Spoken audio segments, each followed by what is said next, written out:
Hey guys, back with another interesting tech related videos. তো আজকের দিনে আমরা ইন্টারনেটের সাথে গভীরভাবে যুক্ত হয়ে পড়েছি। মানে এখন আমাদের অধিকাংশ কাজকর্ম, এন্টারটেনমেন্ট, গেমিং, সিঙ্গিং সব কিছুরই কিন্তু মূল মাধ্যম হচ্ছে ইন্টারনেট। ইন্টারনেট আবিষ্কার যখন হয়েছিল তখন এটা সবারই কাছে একটা রহস্য ছিল, বাট ধীরে ধীরে সবাই এটা সম্পর্কে জানতে পারে আর তাদের মনে আরও কৌতূহল জাগে এটা সম্পর্কে আরও জানার। কিন্তু এখন এটা কৌতূহলের সীমা ছাড়িয়ে জীবনকে পরিবর্তন করতে শুরু করেছে। বেসিক্যালি এখন ইন্টারনেট ছাড়া জীবন প্রায় অচল। এক কথায় এটা জীবনে একটা গুরুত্বপূর্ণ অংশ হয়ে দাঁড়িয়ে গেছে।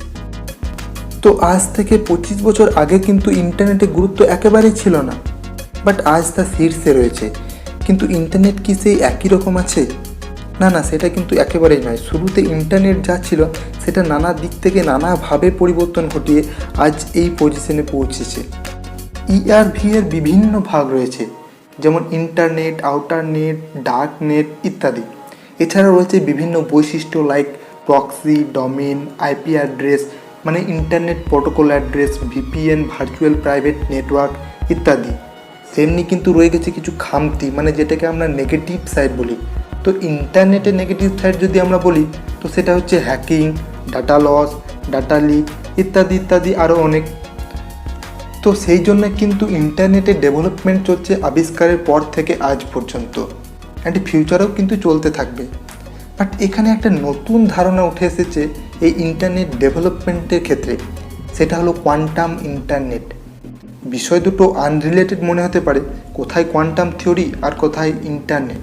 তো এই কোয়ান্টাম থিওরি হচ্ছে সবথেকে টাফেস্ট থিওরিগুলোর মধ্যে একটা, যেটাকে বোঝানো বা বর্ণনা করা সবচেয়ে কঠিন। তো আমাদের বিজ্ঞানীরা মানে সায়েন্টিস্টরা এখনও কিন্তু কোয়ান্টাম মেকানিক্সকে ফুললি ডেসক্রাইব করতে পারেনি। মানে কোয়ান্টাম মেকানিক্সের ওপর এখনও রিসার্চ কিন্তু কন্টিনিউ আছে। তো আমাদের সায়েন্টিস্টরা যেদিন কোয়ান্টাম মেকানিক্সকে ফুললি ডেসক্রাইব করে দেবে, যেটা অনেকটা ইম্পসিবলের মতো, তো যেদিন আমাদের কমপ্লিটলি ডেসক্রাইব করে দেবে কোয়ান্টাম মেকানিক্সকে সায়েন্টিস্টরা, সেদিন আমাদের পাস্ট ফিউচারের দ্বারা এফেক্টেড হবে। মানে জেনারেলি কী হয়, আমরা পাস্টে যা করি, বর্তমানে যা করি, সেটার দ্বারা ফিউচার এফেক্টেড হয়। কিন্তু এই কোয়ান্টাম মেকানিক্সে এমন একটা থিওরি আছে যেটার সাহায্যে আমাদের পাস্ট ফিউচারের দ্বারা এফেক্টেড হবে। ঠিকঠাক বুঝতে পারলে না, তাই না? তো নো প্রবলেম, আমি ভিডিওর আগে সব বলছি। তার আগে যদি এই চ্যানেলে প্রথম এসে থেকে তো আমার চ্যানেলটা সাবস্ক্রাইব করে দাও, তার পাশে যে বেল আইকন আছে সেটাও ক্লিক করে রেখে দিও, কারণ আমি যেসব ভিডিও আপলোড করবো সেগুলো সবার আগে তোমার কাছে নোটিফিকেশান চলে যাবে। তো আমরা মার্ভেল সিরিজের মুভি যারা দেখি, তো লাস্ট মুভি যেটা রিলিজ হয়েছিল সেটার নাম কি? Avengers Endgame. তো অ্যাভেঞ্জার্স এন্ড গেমে আমরা দেখেছিলাম যে অ্যাভেঞ্জার্সরা টাইম ট্রাভেলের মাধ্যমে পাস্টে গিয়ে সেখান থেকে ইনফিনিটি স্টোন কালেক্ট করে এনেছিল। তো সেখানে কনসেপ্টটা কী ছিল? তো সেখানে কনসেপ্টটা ছিল কোয়ান্টাম মেকানিক্স। তো ব্যাপারটা কি পুরোটাই আজগুবি নাকি বাস্তবেও কিছুটা সম্ভব? তো এই বিষয়ে আমি নেক্সট একটা ভিডিও বানিয়ে দেবো।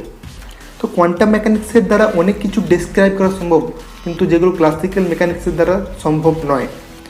তো আমরা সেসব দিকে যাব না, আমাদের টপিক সেটা না। আমাদের শুধু এটুকু বোঝা জরুরি যে কোয়ান্টাম থিওরির মূল ফোকাস ছিল ফোটনের ওপর। ফোটন মানে হচ্ছে এনার্জির সবথেকে smallest unit, packet of energy, মানে এইচ নিউ। এইচ হচ্ছে প্ল্যাঙ্কস কনস্ট্যান্ট আর নিউ হচ্ছে ফ্রিকোয়েন্সি। তো কোয়ান্টাম ইন্টারনেটও এই ফোটনের ওপর বেস করেই তৈরি।